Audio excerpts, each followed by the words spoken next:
السلام عليكم. السلام ورحمة الله وبركاته. معلش انا اسف، بس انا لقيتك قاعد هنا في الحته دي وباين عليها ان هي مقطوعه خالص.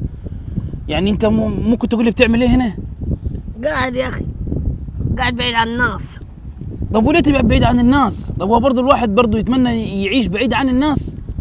احسن حاجة اللي انت تعيش بعيد عن الناس، بدل قلنا وقالوا وعدنا وزادوا.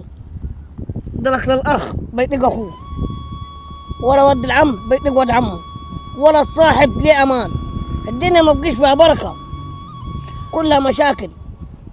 عندك حق والله، فعلا انا معاك بصراحه ان دلوقتي الناس ما تتعاشرش. كله اي حد لو قاعد معاه مهما تعمل معاه حلو برضه في الاخر لازم يبيعك. بس هنا في سؤال بقى المفروض نساله لنفسنا، هو ده عيب الدنيا او الزمن، ولا عيب البني ادمين، ولا عيب البلد، ولا عيب مين بالظبط؟ ده عيب البني ادمين. البني ادمين ما بقيش في عندها ضمير، ما بقيش في عندها اخلاص. يعني شوف ايام جدودي وجدودك، كانت الناس محبه، اللي في اول الشارع عاشر اللي في اخر الشارع، والناس بتقدر بعضيها وتقعد مع بعضيها، وما فيش حقد ولا حسد ولا الكلام ده. احنا عايشين في زمن دلوقتي صعب ما يعلم به ربنا. عندك حق، ممكن يكون مثلا بسبب التكنولوجيا.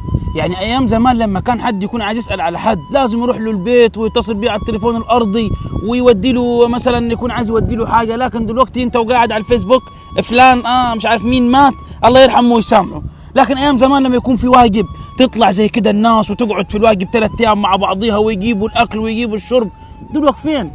خلاص الناس ما بقتش فاضيه، انما الدنيا زي ما هي. بس برضو ما نبقاش فاضيين حتى للواجبات.